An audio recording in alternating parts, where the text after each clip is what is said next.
It is rare to find so much industry expertise all in one spot, right at your fingertips. The world of public adjusting and insurance claims can be a scary one. This changes now. That's why we built this podcast for you, where all the industry experts converge. Let us be your guide to education and personal growth. You're listening to Because Experience Matters, the show for public adjusters who want to up their game. Hosted by the 2021 Public Adjuster of the Year, Jack Hanks. How much money are you leaving on the table by not knowing all the approaches you can take to maximize the payouts to the insured and profits for your business? On this show, you will discover untapped strategies to become an unstoppable public adjuster and an effective advocate for your clients. In every episode, Jack brings on all the industry big dogs, including leading roofers, contractors, lawyers, accountants, and marketers. You'll access the insider scoop, real case studies, real obstacles, and actionable winning solutions. Let's jump in so that you can stop working hard and start working smart.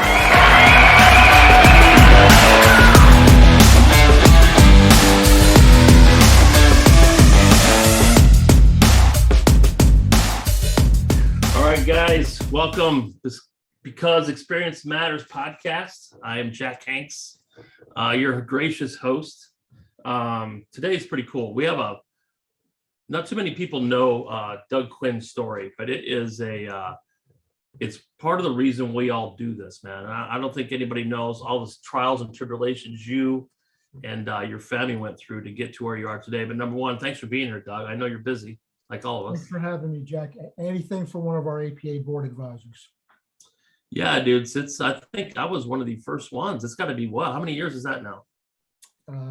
You were one of the earlier ones, that's for sure, and you're definitely one of our bigger supporters. I know I've brought you in to meet with elected officials. You co-authored an article for us in the industry publication, so you're definitely a resource that I reach for often. We try. Well, we're both been through the mill, so we've seen the ins and outs. So let's go way back. So you graduate high school and you go to the Marine Corps, right? Let's talk about young Doug Quinn and the idealistics you had and that got your work ethic going. Can you kind of talk about how everything started with you way before Sandy, way before the APA, but way back when you were a kid, man? Yeah, I was raised in New York by old school Depression era parents. My parents literally were raised in the Depression. They had all of those old school values. And it was one of the things we were taught was patriotism and duty and service. Almost my whole family are military. My mother was a Navy veteran during the Korean War. My father served in the Army toward the end of World War II. My brother was Army, military police. My other brother was Army. Even today, my nephew is an Army Ranger, recently returned from Afghanistan before we got out of there. And so we are, big out of the 6 people in my core family, 5 of us were veterans, including both of my parents. So no choice. Yeah, and a lot of us we all, I think with the exception of my dad, who during World War II enlisted in Church Street in Manhattan. My brothers and myself, we all went through, it's escaping me now, but the same base in Brooklyn. It'll come back to me. Yeah, Fort Hamilton, Brooklyn. We all took the oath in. Oh my Lord! Obviously, so look, I joined the military. I joined the Marine Corps. It was what I was learned that they were the best. Of course, now we know we value all veterans, all people who stood up and took the oath and put it on the line to serve our country. But we have our little rivalries. You were 18, right? I was 18 years old, and I actually left as soon as my last class in high school. I missed my graduation. I missed my prom. I was on Parris Island, South Carolina. No kidding. Yeah. Wow. And that is an experience that has paid off for me, in spades ever since. As a matter of fact, the older I get, the more that period of my life pays off for me and allows me to do what I need to do every day. So I'm guessing you probably wouldn't be the man you are today without that, getting your ass kicked in a little bit, right? Nope. Couple things that really made me who I am. Part of it is my old school Brooklyn Irish Navy veteran mother. I will bring that up because, it was, we just had Mother's Day, so I will focus on that. My dad was important too, but, it was Mother's Day, so we'll talk, my mom was literally a, wooden spoon, back of the hand, Yep. beat you with her shoe mother. If you complained about the food, she had a simple answer because, there's one of those oxymorons, which is Irish cuisine. And if you did not like the food, she had a simple answer: starve. All right. I don't really like this. This isn't really good. Starve. So It's crazy to me. Like, I went right to college. I would have lasted 8 minutes in the Marine Corps or any armed forces. That's just not my thing. But it's amazing each generation. I don't know if it's being softer or just my kids are. I was a lot more. Our work ethic was stronger then, but our kids are more in touch with the world now than they were. Does that make sense? Like, yes. I only cared about going to college, having a good time, going to basketball games, and then getting out and making a lot of money. My kids are much more in tune with the elections and the border stuff and all these other things going on in the world. They're less motivated by money than I think than you and I. I mean, we're all the same age. I mean, I got out of college and I was, you know what I mean? So our kids now, I think, are better human beings than we were at their age. Kind of, you know what I mean? Look, there are some people who have a very cynical view of the millennials and the people since. I mean, I've done a lot of work in my community, coaching and mentoring children, and I will tell you they are, just as fine a generation as we were, as anyone else. It's a matter of how much they get tested. I think we as parents, not myself personally, but our generation as parents were maybe a little too soft on the kids. They call them the helicopter parents. Yeah. But the kids are, listen, when they're tested, the generation that went to war in Iraq and Afghanistan, I'd put them up against the greatest generation who, stormed the beaches of Normandy any day. Americans are Americans, and when they're tested, they will stand up. It's just a function of, do we as parents allow them to be tested, or do we run around behind them with a little pillow under their butt in case little Johnny should fall? I'm not a big fan of that, but yes, they are smarter and they are more worldly. That's a fact. And look, I mean, the last year and a half, I mean, like my son didn't have class for a year and a half. It was all on Zoom, and my daughter's graduating on Friday. She's been to class for one semester since her sophomore year. So that's a whole different.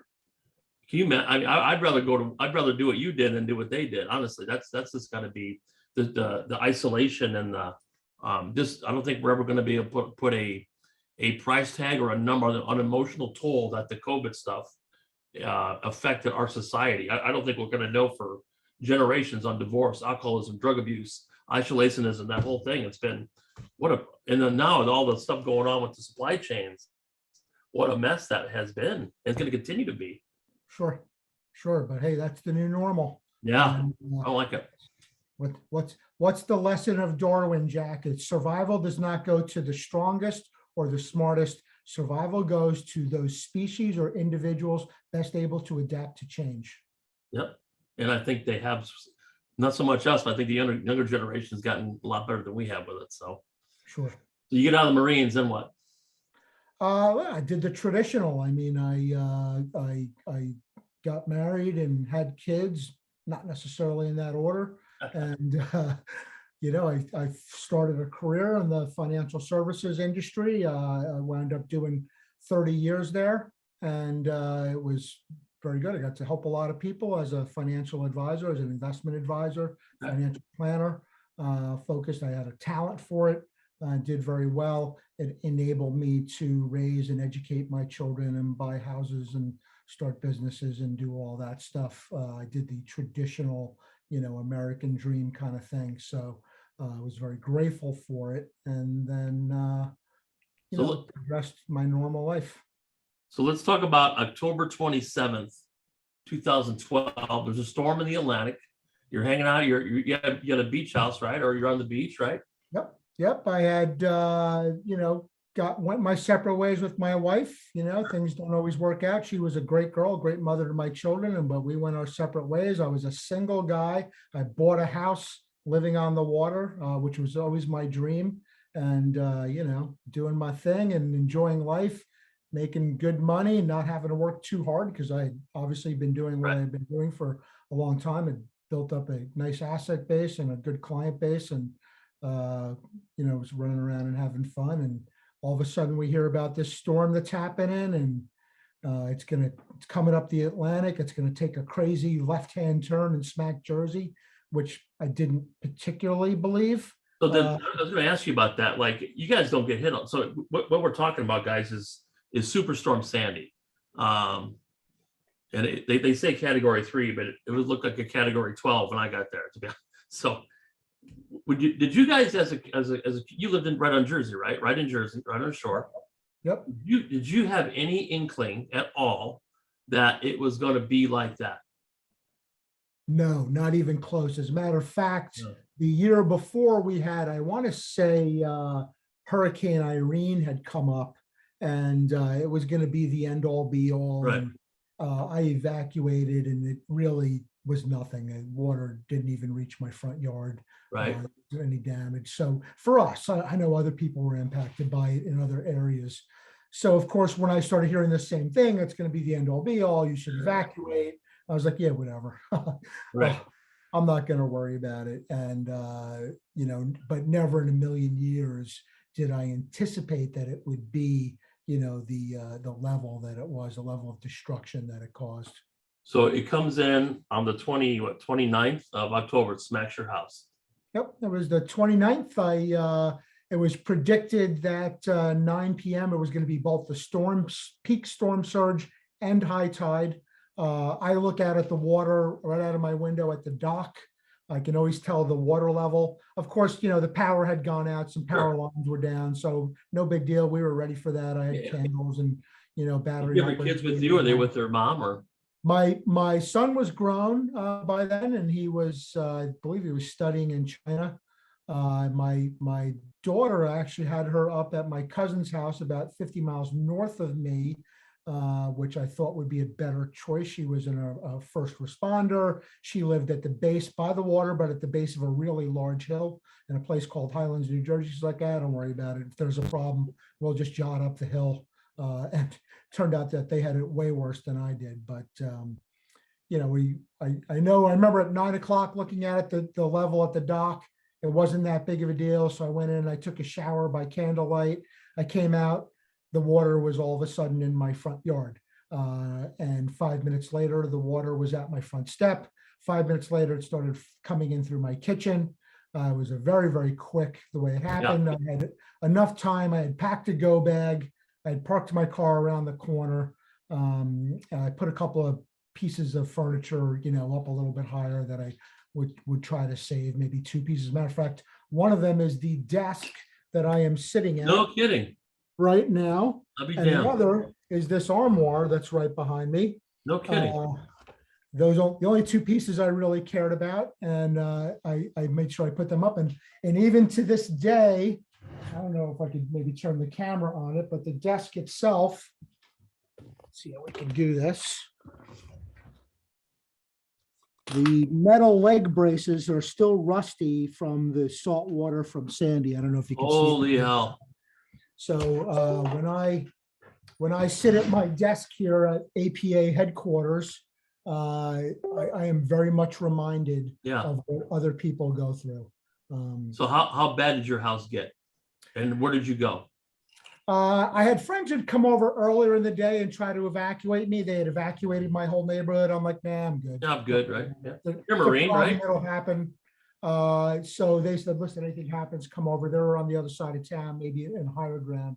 They said, come over. And, listen, it wasn't really that big of a deal, but then I didn't realize my house was up a little bit. So there was about 2 feet of water in my house. By the time I stepped into the street in front of my house to get around to the higher ground where I located my car, the water was, thigh deep, almost up to my waist. And of course, wading through the street with, pitch black, and there were transformers exploding, and there were electrical shorts. And I couldn't remember if there was a manhole cover on my street, because I'm wading through water in the darkness that's, thigh deep. And I'm like, this isn't really a problem. There's debris floating around, but, I know manhole covers and floods tend to open. And if I fall into a manhole, we're going to have a problem. And I couldn't for the life of me. I just bought my house. So Right. I couldn't for the life of me remember if there was a manhole cover in front of my street. That was the only thing I was worried about. But went to my friend's house. I spent the night there and came back the next day. And I probably had gotten about 3 to 4 feet water in my home, and I had to wade back into the house and get a view of what it was, but hey, no big deal. That's what you buy insurance for. Stuff happens. You had flood coverage, right? I had the maximum legal amount of flood insurance you could buy. Look, I'm a financial guy. Oh, you're smart, right? You're a smart guy. I believe in insurance. I only needed to buy as much as my mortgage, but I bought the maximum legal amount I could buy because that is the smart play. So no big deal. Listen, a lot of my stuff is gone, my personal possessions, but the stuff factory is creating more as we speak. No big deal. I'll get it back. And of course, my home will be rebuilt. So right. In a couple months, you'll be home. No big deal, right? Yeah. 6 months, I figured maximum 6 months. So tell me about then what? You call the carrier, right? Same old, same old. Call my carrier and send out an adjuster. Like I say, no big deal. I'll get it worked out. And you're still a financial planner at this time, correct? Or you're still correct? Okay. Correct. So look, I'm smarter than the average bear. I know what I'm doing, and figured I'll obviously I had to. I spent about 30 days living out of my car with my teenage daughter, couch surfing with friends. Because there's nowhere to go, right? Yeah, now there was 10,000 people out of their houses at least in this area, and weren't that many rental units, and so Right. trying to find a place to go was really difficult. But I would pick her up from school and we'd go to the diner, we'd have something to eat, and we decide, luckily we had a lot of friends who opened their homes. Sure. Like, okay, whose house we're going to stay at, who's a good cook, we're gonna have a good dinner, who's got a nice little couch set up with a big screen TV, and right. We made it work. It was a little challenging living out of the car, but think about that. So you're a successful financial planner with insurance, and you're doing this, right? Mm-hmm. Not a guy working in a factory or a carpenter or with lack of knowledge of insurance or lack of funds. You were set up supposedly, right? Yeah. I did all the right things. And when I finally got the settlement from my carrier, what my claim was going to be, they were paying me 37 cents on the dollar. I had about a $250,000 policy, again, maximum legal amount I could buy. They offered me $90,000, and they sent out an engineer from an engineering firm called US Forensics. Know him well, my friend. Yep. Who basically said that these giant cracks in my foundation were not from hydrostatic pressure, tons of water pushing against a structure laterally that's only meant to hold a vertical. The Atlantic Ocean, right, is what? Yeah. Yep. With Barnegat Bay to be fact, but the Atlantic Ocean spilled into Barnegat Bay, which is, we have a barrier island there.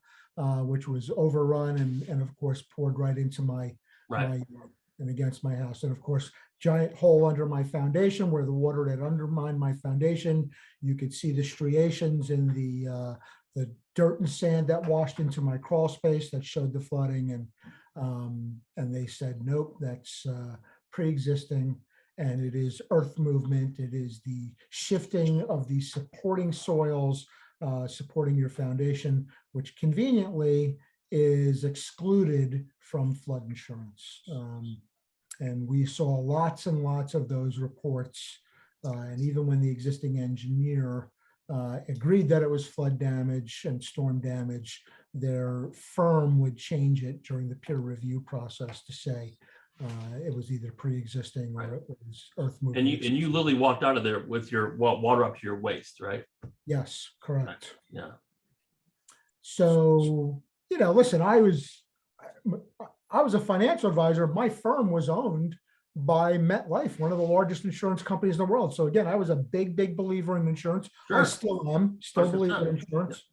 But I'm like, listen, I just have to explain it to them the right way. They just don't get Yeah. it. I just have to show them Oh, they're pictures. busy, right? They mean, well, they're just too busy and yeah. Yes, yes. And it took me a long time to come to grips with the fact that this was no accident. This was a plan. This was a strategy. It was intentional. And they did it to, thousands, if not over 100,000 people. By no means was this, an accident. So, but it How long took did me that a take you? long time to get there. How long did that take you to finally dawn on you, like, man, you know what? I'm a smart dude. I paid my premiums. I walked out of here, waste level flooding. I have the proper insurance and I'm getting 37 cents. When did it go? When did the light bulb go off? You know what? Enough is enough. Do you remember where you were doing or we were sitting, or do you remember the exact time? When I was told, based on the engineering report, they were not going to cover foundation and PS, I'm a smart guy. I don't know anything about building a house. I don't know anything about repairing a house. Okay. So when they tell me numbers, I see people do this all the time. They tell me numbers. All right, 90,000, no big deal. Wow, seems pretty good. Yeah. Fix my house with that. And it was incredibly naive. And when I started talking to builders and people around me that had experience, they're like, you're nuts. First of all, your house is a total loss. It's got to come down. So, and then you're starting from scratch. And then when they said, your foundation, look, they said these, this was pre-existing and this was earth movement but I had just bought my house the year before. I had pictures, I had, You had a report from, when in the sale agreement. I had everything, right? So I knew that stuff wasn't there. And when they said there was a engineering report, I was like, okay, well, send me a copy of the report. You're going to deny my house based on this instrument. Please send it to me. Let me look at it. And they refused. They said, no this kidding. is proprietary information. We're not sending. But it's work product. You don't need to see that, right? Yeah. Yeah. So this is the tool we're going to use to cheat your family out of your family home, and you're not allowed to see it. Then I started to see that this is truly, truly devious. And honestly, how many Jeff, months into this are you by now, though? Oh, probably 6 by this Gotcha. point. Yeah. I mean, to the point where, I had trouble finding a rental. When I finally found, because again, I've got a 15-year-old daughter.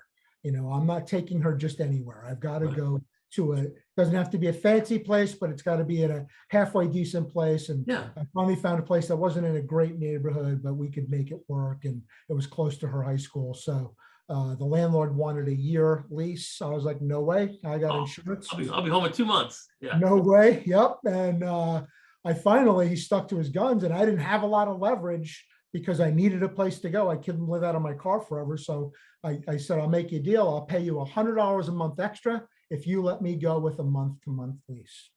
And I paid that man $100 a month extra for almost 7 years.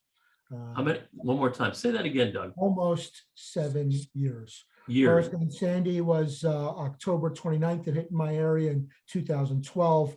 I moved back into my new home August 1st of 2019. Not 7 months. Years. 7 years. Years, just short of 7 years. And I mean, if you told me in the beginning that was going to be the case, I never, ever, ever would have believed it. And,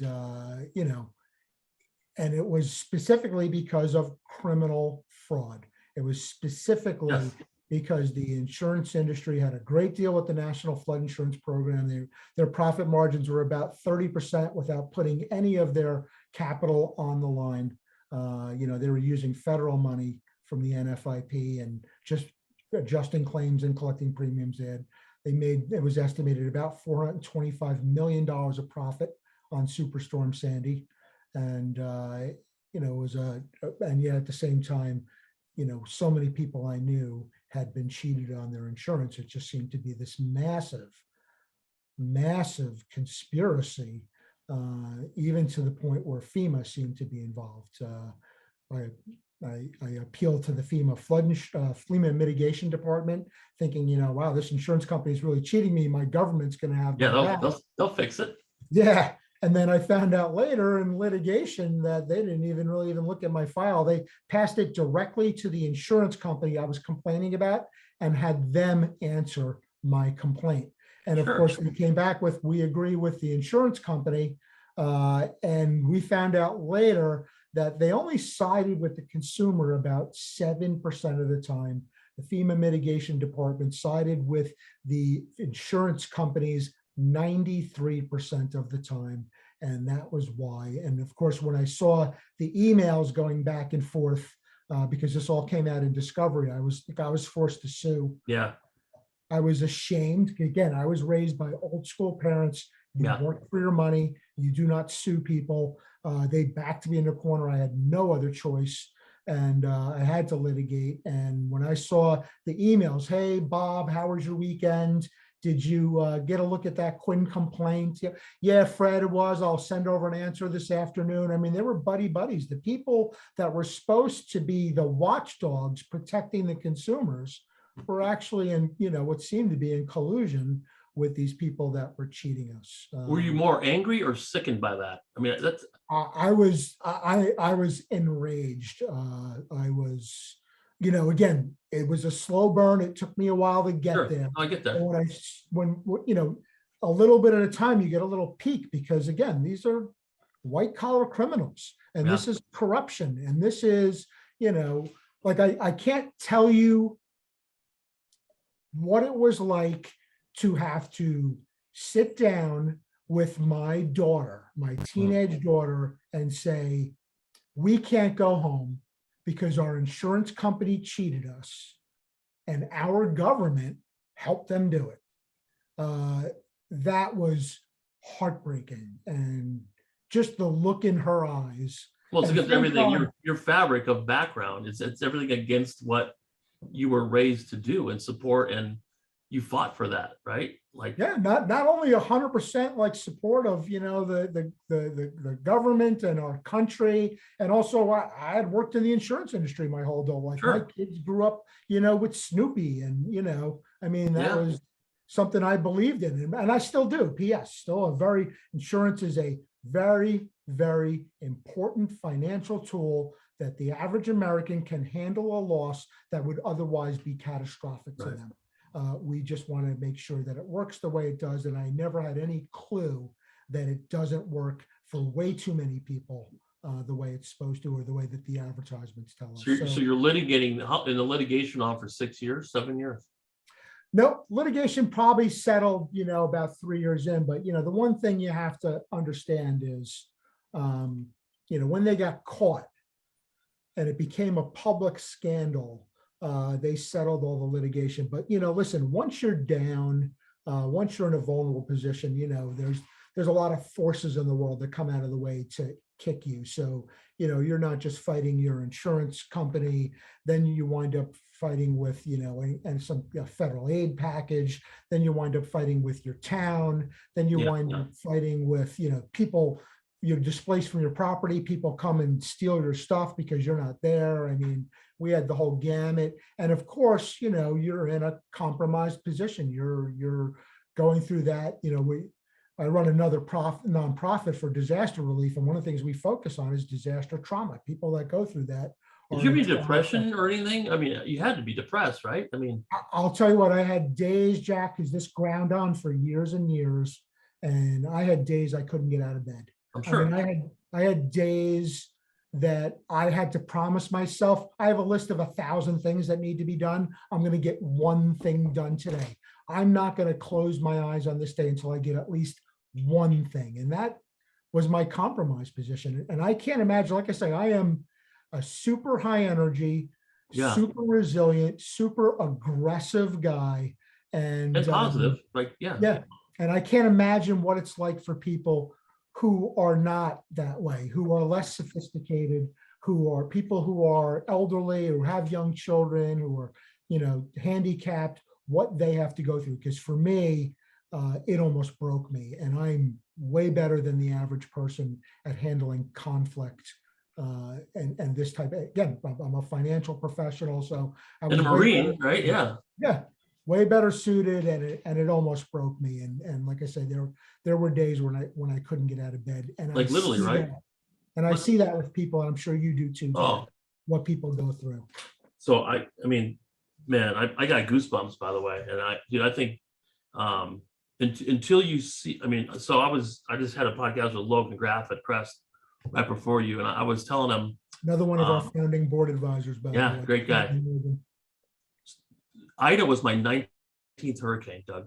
Okay, that I worked as an adjuster or a restoration guy, and I think until we I almost need to hear this story every time I leave for a hurricane or a tornado or a, because we get there, and I'm super focused on getting claims and getting, you know what I mean, just the process of it all. An industry and the country as a whole, you're one of 50,000 people that has a story, or whatever, the 100,000 people has a story. We as a group in the industry sometimes forget the human story on this stuff. And it's so much like you literally, dude, you're the smartest guy, one of the smartest people I know. You could barely get out of freaking bed because of this shit, right? Yeah. And once again, you had a job and a career, and right, there was no issues, good credit score, all these things, right? You weren't typical run-of-the-mill person, doesn't know what the hell they're doing. You got your ass kicked in by this, and we forget. I mean, the industry, we roll into Ida, and empathy is a big thing. I think we all need more of it. But here's stories like this, man. It should shake the people's core, because if you can go through it, anybody can go through it, right? You just happen to live in the wrong town on the wrong date when the damn storm hit, and it could have been Alabama, Florida, Mississippi. It could have been anywhere, right? I mean, Sure. Yeah. Sure. And so And U.S. it's happening all over the country right now as we speak. Yeah, as we speak. I mean, we did 420 claims in Ida, and thank God the laws just got better there, thanks to like John Wood and a few other guys. But it's been a bear to wrestle these. I mean, I shouldn't have a job, right? I shouldn't have a job, but we do, right? We have to fight these guys tooth and nail to get the pennies that people deserve. And sometimes it's not whole. Sometimes it's the best we can do. And it's just, and I think where you probably struggle, I'm guessing, is because you did have it all put together. It didn't make any sense to you, right? It didn't. Right. And I'll tell you what, not only am I, financially very educated, but I'm also a cynical guy. You know what I mean? Sure. Like, I'm a cynical New Yorker at heart. Yeah. And I'm always kind of looking at, you promised that.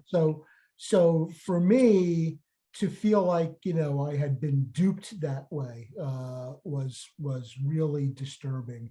And I do feel, having gone through it, and now, the way we look at things, it's day and night. And I'll tell you what, it was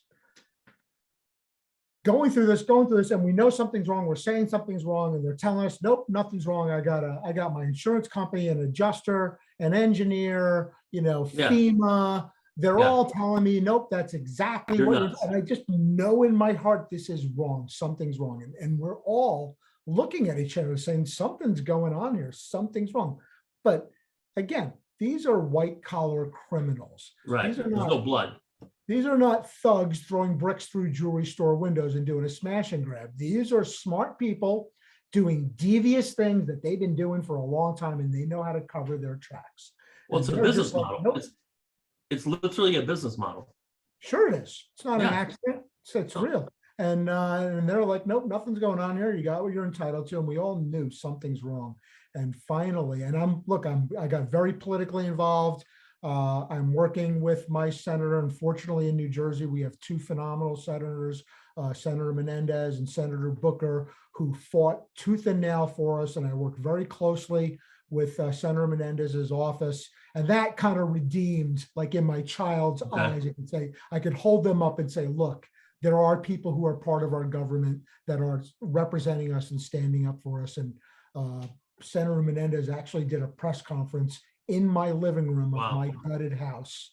And they held hearings. I went to congressional hearings and watched, the insurance industry and the director of FEMA lie through their teeth. It was disturbing, but at the same time, I fought it, and I was involved with a lot of people, and we had grassroots organizing groups. There's a phenomenal group here in New Jersey called New Jersey Organizing Project that, really looked out for us. And then, what wound up happening, what changed with Sandy 2,000 of us had sued.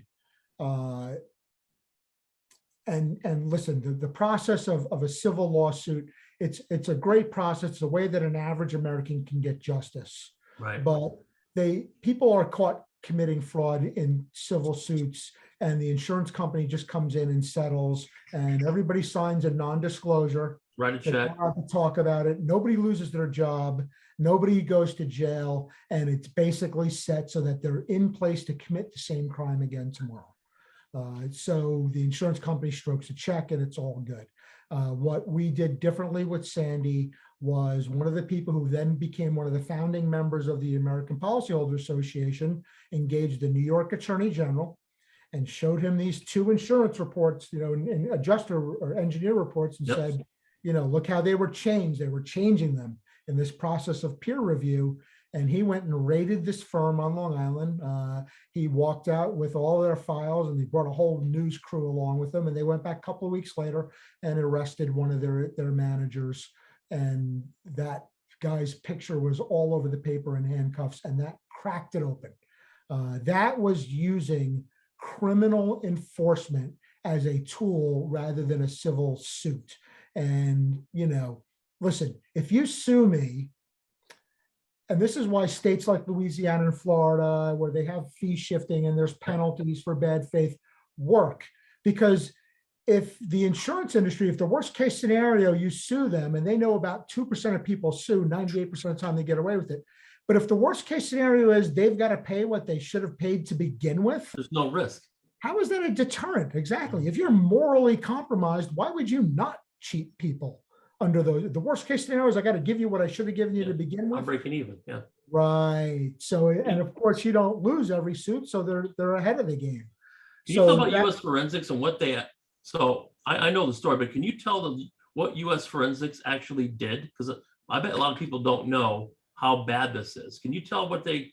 Are you comfortable telling that story? I'm sure you are, right? It was. Listen, we have an actual report, and this isn't my house, but what they came to at my house, because I only saw the final report. Engineering goes through a process, and I'll say this first. Most engineers, overwhelming majority, are honest, hardworking people. It is a science that is focused on precision. If the building is off by an inch, it collapses and people die, and they take that very, very seriously. But there's this little crew who work for the insurance carriers that appear to tell them whatever they want to hear to get that next check and that next job.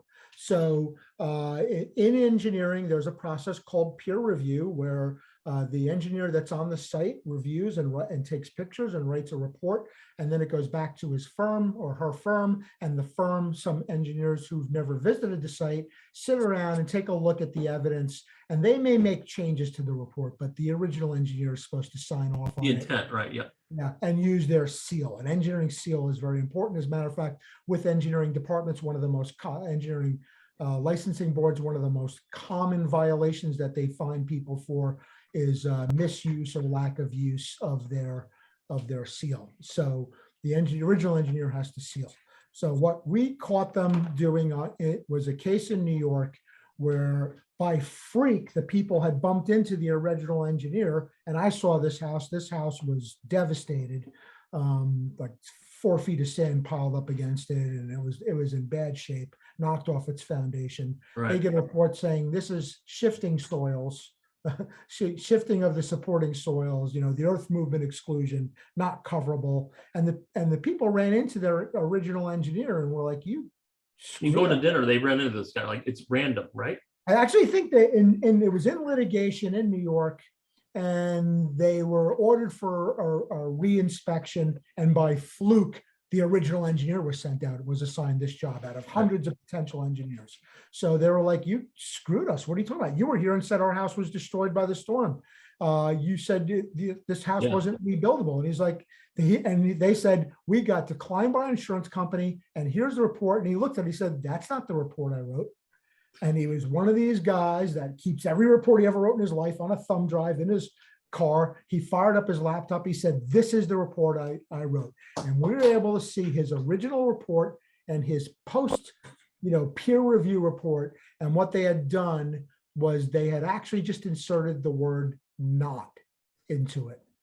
House was destroyed by storm forces, and they just said house was not damaged by storm forces. And I'm paraphrasing here. Right. And we have a copy of that right on So US. they took this guy's stamp, his stamp was on both copies, right? I believe that they had forged his signature on it. There was at least one incident where that happened. I'm not 100% sure if it was this particular incident, but that was, that, and we've been, PS, I present on insurance fraud and how to just, spot insurance fraud all over the country. And I use that US forensics report as an example. I'll be teaching a class of public adjusters tomorrow, and I will be showing them that report, those side-by-side copies of it. And that firm still out there, still making money, still doing I'm glad you insurance met. So work. I had a claim here in Scottsdale about 2 years ago. Big HOA we have monsoons that come through every year, big windstorms. And HOA 23, 24 buildings, like 5 miles from here, shingles are tore up. It's probably, I don't know, $2-3 million claim. State Farm sends over US forensics. Same firm, same stuff. And it's just like, it's like, my analogy is, OJ Simpson's walking around. So it's the same principle, right? They have enough money, they get a freaking away with it. And it sickens me to the day, because the cool part, we can start transitioning APA now. The cool part about the APA, it's about fraud. All of us, PAs, attorneys, insurance companies, engineers, we all want to be. I tell our firm and my guys, our only job is to be right. That's it. If this laptop is damaged and it's $600, it's $600. If it's not damaged, I'm not putting in a claim. And these engineers, especially on the other side, Doug, I can't tell you, the last 500 engineer reports I've seen, 495 of them have been nope, no damage, or from a different, or some random excuse. And it's the math is virtually impossible, right? It's virtually impossible. There are some firms out there that someone will say, hey, the guy from, this firm came out and I knew before he put his shoes on that morning that this claim was going to be denied, much less before he even stepped foot onto the property and inspected it. It was a foregone conclusion. And oh yeah, it would appear from the carrier perspective that they were hired specifically to deny this claim. And maybe it wasn't the carrier, maybe it's a third-party administrator, but I question who's out there hiring US forensics, who's taking this firm whose reputation was tainted for cheating Americans at the lowest point of their life. And the dude went to prison. Victims, and who's hiring them and saying, yeah, I want you to come work for me. That's crazy. Yeah. And yeah, State Farm, the largest insurance company in the world, in the country, uses US forensics. Why do you think that is? I mean, come on, man. I'm sure it's just a coincidence that they're out there. So in the middle of, so let's talk about the formation of the APA. So tell me how that became, because this is this is not only your job, dude, this is your freaking passion. And you live, I don't think people know, you and Heather, you guys live and eat. This is it. You live, eat, and breathe this stuff. So you had hoteling, right? How the whole thing, like, I'm sure it wasn't just, oh, hey, let's start this, right? Well, what happened was, listen, we were able to, have that arrest in New York, and 2,000 of us sued, and the insurance companies laughed at us. Right. One criminal arrest broke the whole thing open. We got the National Flood Insurance Program to reopen 144,000 claims. Let me ask you, review process. When you got that call, Doug, how vindicated and how, there must have been like just a load of brick off you, man, right? Like, you're not this crazy lunatic, right? Going after some, like, shit's real, right? That had to make you feel such a, like, vindication, man.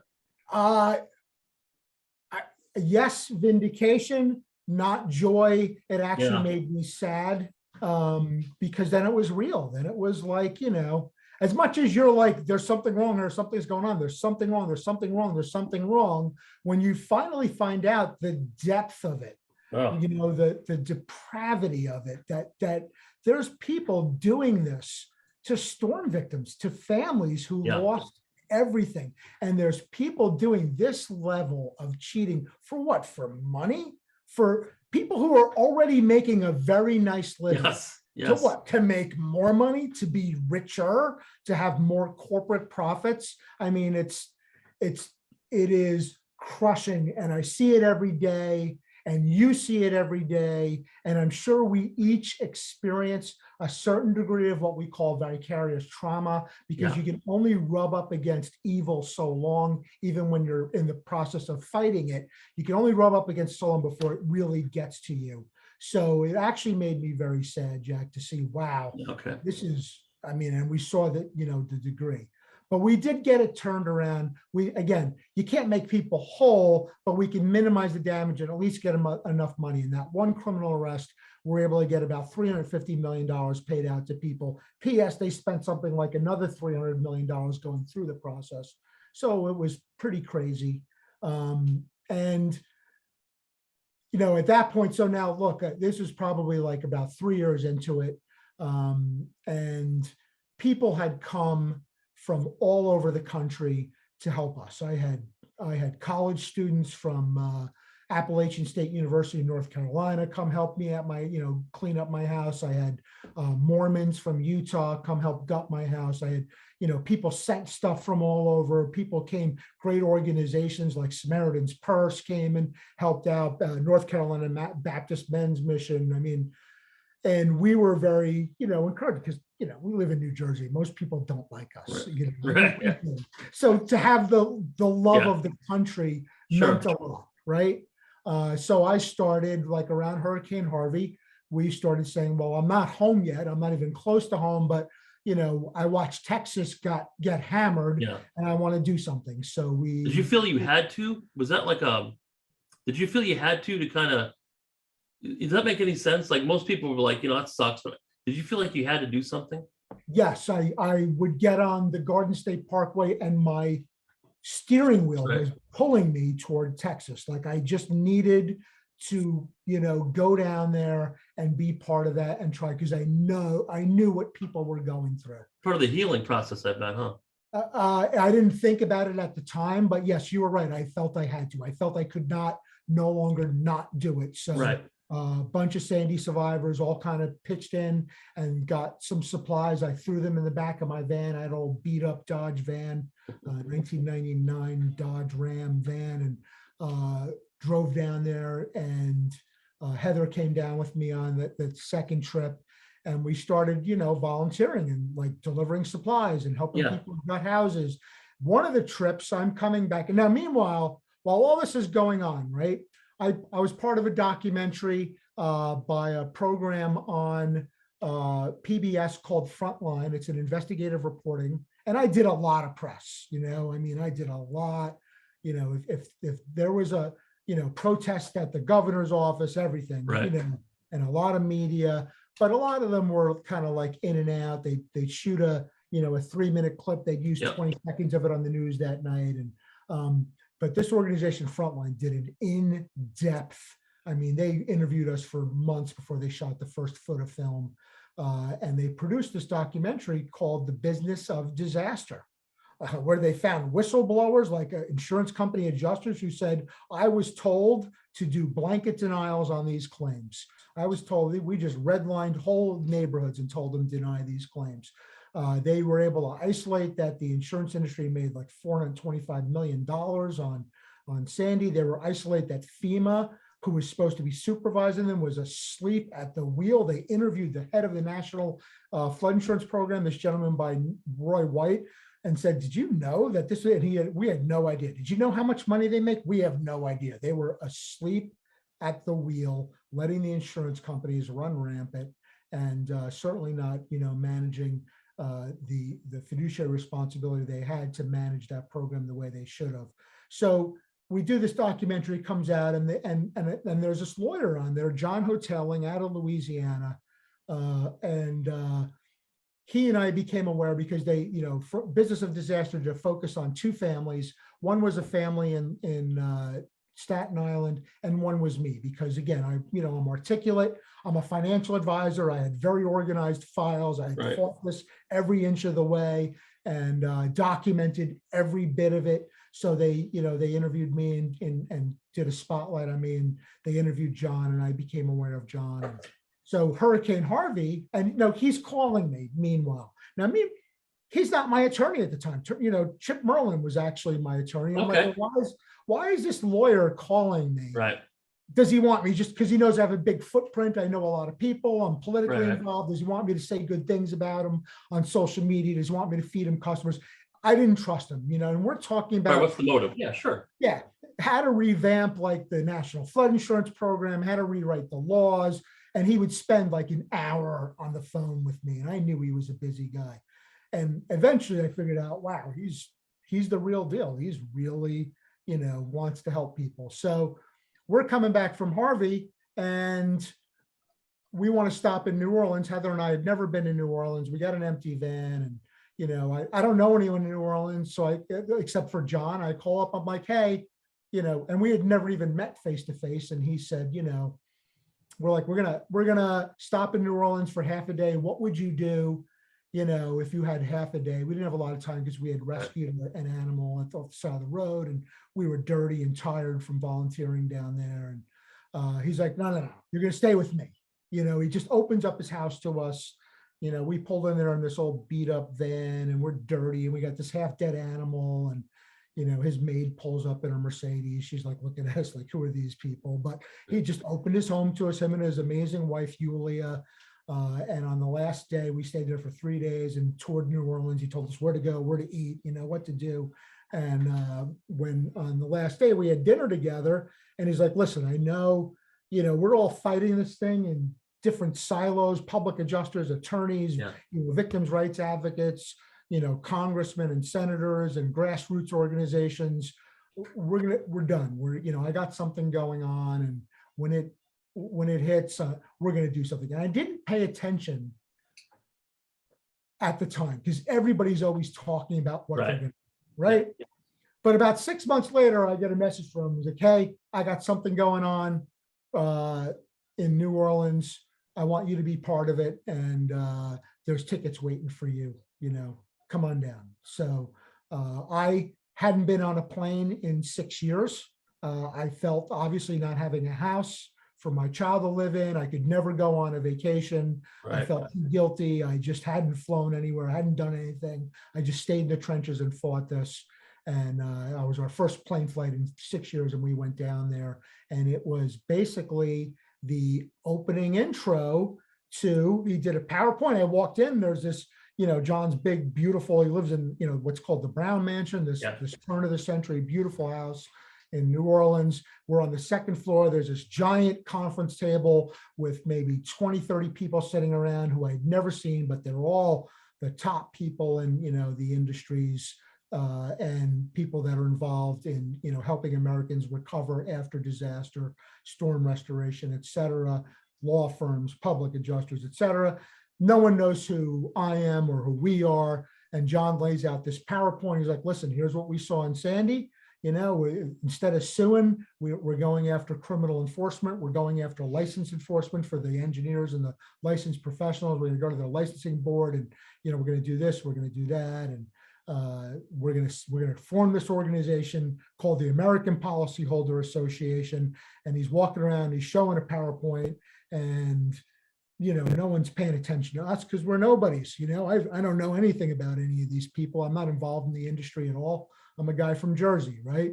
And then he's like, and we're going to call it this, and we're going to do this, and we're going to work with the Attorney General, who's the top law enforcement official in every state, and get them to crack down the way we did in New York. And then he stands behind me and he puts his hand on my shoulder. He's like, and I want Doug to run it.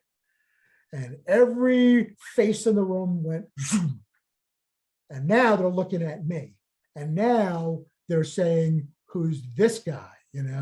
What's going on with these people? And of course, I got to share a little bit about my experiences, and we formed the APA, from that course till a few months later. I think we launched, and that maybe about 2 months after that, but it's an organization that is a nonprofit that is focused specifically on just criminal enforcement and license violations perpetrated by the insurance industry. And we do that for a reason. Look, all fraud is wrong, right?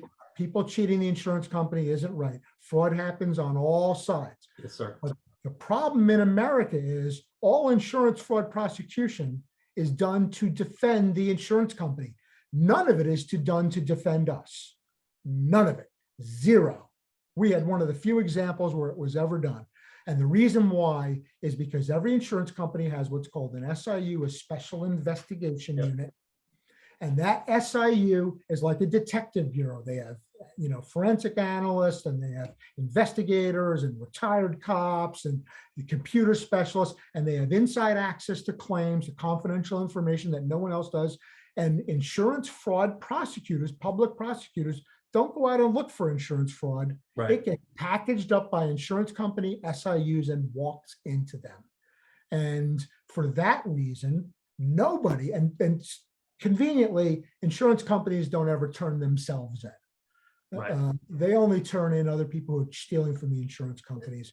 So for that reason, the only thing these prosecutors see are cases that are defending the insurance industry, people stealing from the insurance company, which happens, and it's wrong, and it 100%. costs all of us money, and it should be cracked down on. But fraud happens on all sides, and no one's looking. You and I, Jack, pay for all this, not only with our insurance premiums, fund all this, but our property taxes and our income taxes fund this. So every person who's watching this funds the insurance fraud prosecution system in America, but none of us are being represented.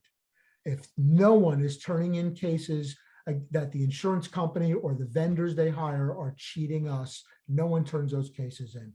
Until the APA was formed, we have built the first ever SIU that defends ordinary American citizens from being defrauded by their insurance company or the adjusting or third-party administrators or engineering firms that they hire. So, all fraud is wrong, but there's this little segment that isn't being enforced and isn't being looked at. And that's what we focus on, is that segment, because it's been a market failure. It's been a moral hazard. When somebody sits in an engineering firm, or somebody sits in a third-party administrator or an adjusting firm and says, if I fill out this fake report and I cheat an American family out of their most valuable asset, their home, what's the worst that can happen? My company gets sued. Right. I'm protected behind the corporate veil. Oh, they have, lawyers. I go work somewhere else, right? Yep. I don't have to work somewhere else. I'm protected. They're not going to come after me. But when we change that calculation to say, if I commit fraud against an American family, I can get walked out of here in handcuffs tomorrow, that changes it all. And the problem is that most prosecutors have only heard from insurance company lobbyists their whole career. It's the second most powerful lobby in America. Right. They stand just behind big pharma, and they constantly have their messages out there. And every prosecutor has only heard from insurance company lobbyists saying, look, all these people are stealing from us. Again, It does happen. You know what they spend a year on lobbying? Does that ever come out? Or Pardon me? you know the number they spend on lobbying every year? That is out there. I did see it at one point. I'm not sure what it is, but it's a readily Googleable search. Is it a B number or a high M number, do you think? It's an insane amount of money that they spend. I mean, if you just look at what they spend on advertising, I know. telling us what a great job they're doing. You can't watch a TV show without seeing multiple insurance. I can't watch a Google video without Flo or the Gecko coming on telling me what a great job they do. Well, I'm sorry, a YouTube video. Winning the hearts and minds. That's what they do. They win the hearts and minds. I mean, insurance companies anymore are not insurance companies. They're marketing firms. They market to bring money in and then limit what they pay out. It's the most fraudulent business plan in the history of the world, and they get away with it. So, and they're using what money? Ours. Our premium dollars. So if I'd have told you in October 27th, 2012, this is your life, would you even have, in your wildest dreams, come up with this? Like, it makes, it literally makes no sense until you have to live through it, right? Like it's No, it doesn't. And I eventually got back home, right? And look, I'm a financial advisor. I have unlimited income potential, and I built a nice house on the water when I finally got to rebuild. And what most people do, the natural thing is, look, you pick up the pieces and you move on with your life. right. And I had a bright future ahead of me, but I couldn't do it because I knew that they were doing this to people all over, right? Yeah, just in Iowa, and yeah, everywhere. I knew that this was happening all of it, wasn't so I could just, pick up the pieces and move into my shiny new house and go on with my great career and forget all about it and focus on healing. But I just couldn't leave other people behind me knowing that this was happening in good conscience. It was not the right thing. It was not the American thing to do, right? Right. So I retired from my firm. I tried to do, both in the beginning. But listen, I work 5 times harder at this for a fraction of the money I used to make. And you really can't serve 2 masters. So I kind of had to say, self has to come second. And this is now a mission. So the 2 things that my life are about now is, I run the disaster volunteer organization and charity, and we help other disaster victims the way people helped us. And I run the APA, which is obviously about 90% of my time. And listen, I was displaced for almost 7 years, and I was obsessed with fighting this. And during that time, my daughter just started her sophomore year in high school when we lost our home, and I got to rebuild my home. My daughter can get back home. And by the time I finally got back home, she was well into her college career, grown up, moved away, lived hundreds of miles away. Right. Both of my parents had gotten sick and died in the meantime. And I mean, that stuff would have happened anyway, but I wasn't there the way I should have been. Right. Because I'm fighting this. This is going on. I'm doing press conferences. I'm going to congressional hearings. I'm doing protests in the street. And I was not there the way I should have been because this was happening and I fought this battle. So now I have the chance to go on with my life, and I'm thinking, other people are going through this. Do we just abandon those people, Right. or do I do what you do, Jack, which is I spend the rest of my life committed to helping people? So that was the choice that I made. And it was, obviously I didn't, the salary I make from a nonprofit is dirt. But even in the beginning, I didn't take any money. The first year I drove Lyft at night to try to make ends meet. Now I don't know if ends meet or not. I had to take my financial advisor hat off because financially what I do is not a great thing. But at the same time, look, I got a roof over my head. I got food in my stomach. Right. We live a good life, certainly better than the people that we see right in the panhandle of Florida, in the bayou of Louisiana, in the fire zones of California, and in Iowa after the derecho hit. We see how a lot of these people, who many of them don't have much to begin with. A lot of these people are poor, and what little they have. To watch a family that may have taken generations in America to get to homeownership, and that homeownership gets passed to the next generation. There's that old saying, I stand on the shoulders of what my parents have achieved. Right. So it's a leg up for the next generation. And to watch that get taken away from them, because people who are already rich just want to have a little bit more money. They want to be richer, is insane. Businesses, these gluttonous corporations that are already raking in billions in profits, want to rake in a couple extra dollars, so they're going to steal a home from a family, is insane to me. I don't understand how that happens, but we stand up and we fight it every day. Luckily, we have people like you on our side that help us do it, because it wouldn't be possible without what you do and the support that we get from the people that fight this professionally every day, who see it, and they're the ones that feed the information to us.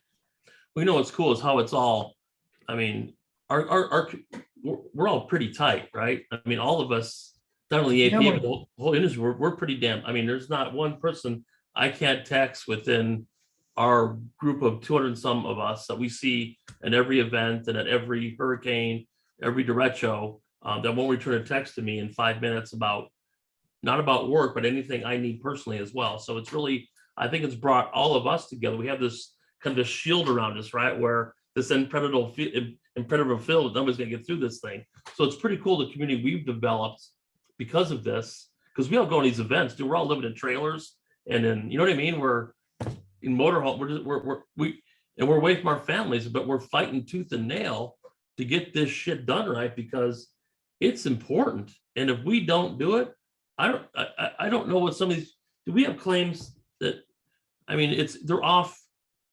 I mean, the ones that make me sick are the ones that like the families, and they'll give them a check for 13,000 and we'll come back and we're at 400, like they're off $400,000. It's impossible to be off that much, right? We may be off 10,000, they're off 400,000. Right. And that's generational, like you just said, that's generational, life-changing money that they're never going to be okay from. I don't care who you are. No, you're going to impact that family for generations to come. Yeah, it's sickening and it's sad. But at the same time, I feel really good about what you do, what our firm does, what all the attorneys we know do, what Chris does, what all the big roofing companies do. They don't need to go in there and tarp roofs. They don't make any money doing that. They do it because they give a damn, right? I mean, we're in their sweat. I mean, it's the first 2 months after a hurricane. It's crazy what, and once again, we do nothing compared to what these people are going through.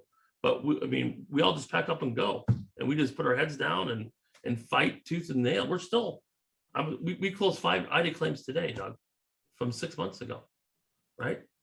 And it's a great organization because, you know, we're in the trenches with people that have the same values. So that's why we see people who are, you know, bloody competitors in business, but they're tight comrades because, you know, here's the thing about the APA. Most people join against their own benefit. Look, Jack, and I say the same thing to the attorneys.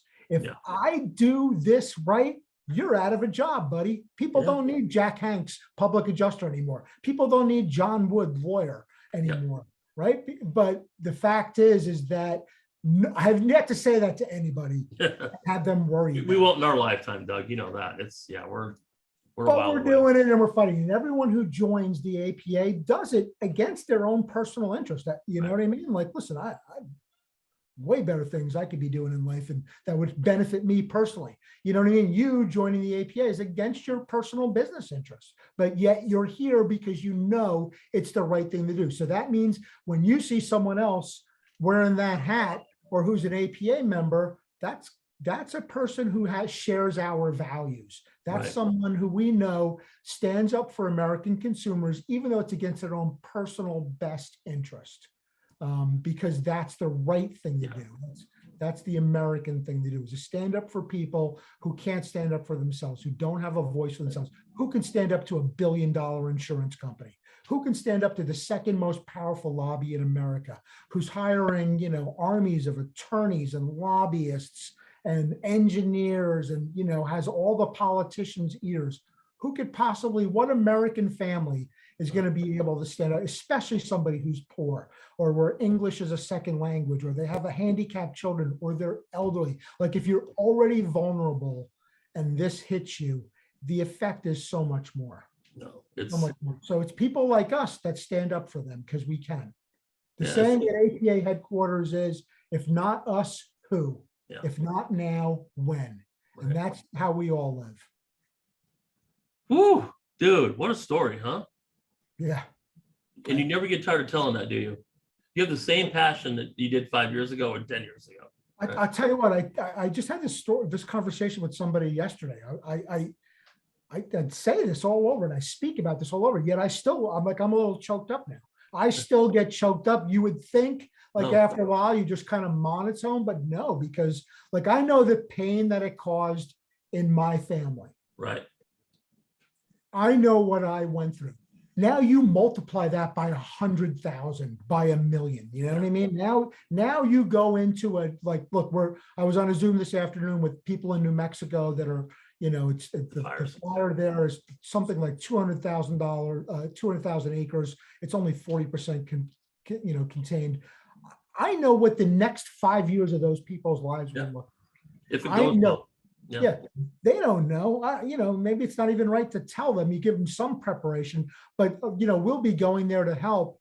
And you think, that level of pain and suffering. And we've done studies to show what happens to people. Because it's not just about money, right? No. You know that, Jack. It's about, the people that have issues. You had mentioned it earlier with the, depression, anxiety, marital problems, increased dependence on drugs and alcohol, suicidal tendencies. One of our founding members had one of his clients commit suicide. I mean, it's devastating. So, and then children, like 45% of children's are underperforming in school. 67% of college-bound high school students had to delay, change, or cancel their college plans.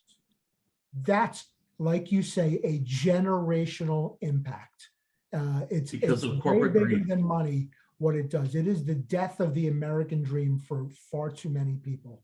And there's this tiny little cadre of people that are willing to stand up to one of the most powerful industries in America and say, you know what, we're going to join together and we're going to fight this because it's wrong. And we're going to stand up for these people. And I know you, a lot of people you work for don't have a pot to piss in, and you're certainly losing money to help them, but you do it anyway because it's the right thing to do.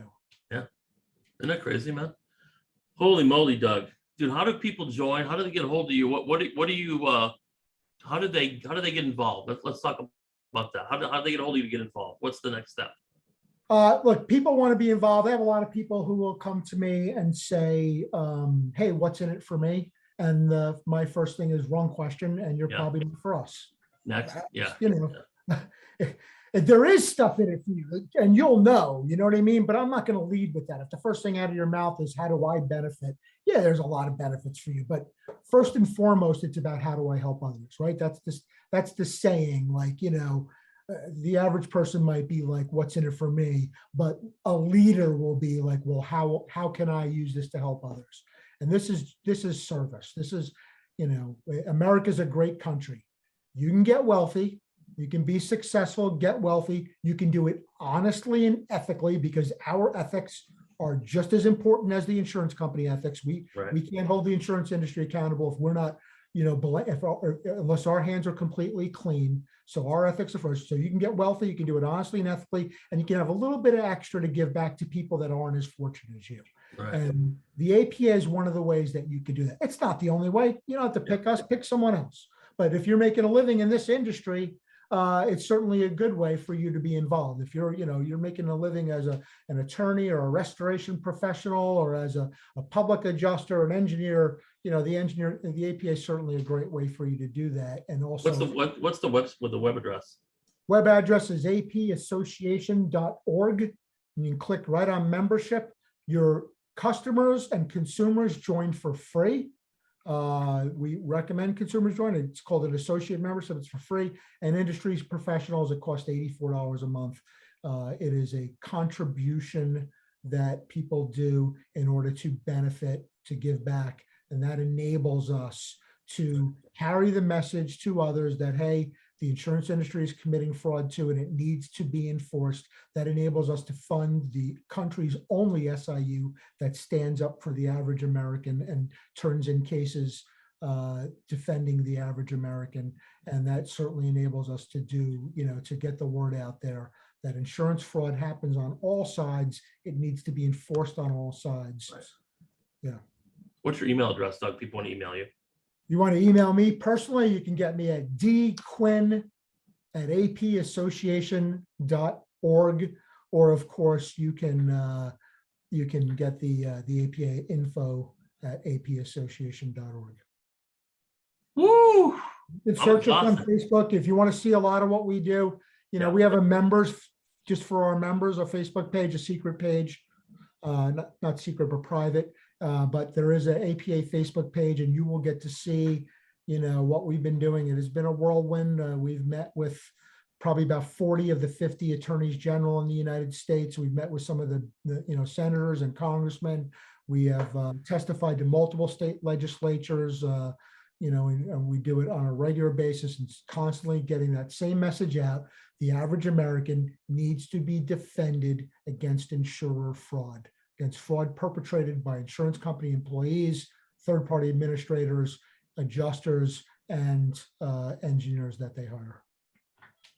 Dude, thank you so much for an hour and a half. I know you're busy, but thank you for coming on this thing. It's your message is so important. I think people only hear more of it. It's very personal for you. You can feel it, right? I mean, it's a thing. So sure, personal for all of us, right? Because again, it is in our DNA as Americans to not just stand by and watch people who can't defend themselves get taken advantage of. Right. We step in and we do something. That's what we're about, right? That's what makes this a great country. Amen, brother. Doug, thank you so much, man. Thank you for your passion, your hard work, everything you're doing. Like it's amazing thing that we're all involved in. I can't thank you enough. I enjoy the hell out of it. I wish I had time to do more. But we have to feed we do as much as we all can, but I think the group of us, we all chip in pretty well together. So it's a neat thing we're involved in. So yeah, every little bit helps. Yep. Absolutely. Thanks for tuning in to the Because Experience Matters podcast. That's all for today's show. If you want to learn more or work with Jack in person, visit www.thejackhanks.com. Oh, and don't forget to give us a 5-star rating on iTunes or Spotify to continue to grow the podcast and change the industry.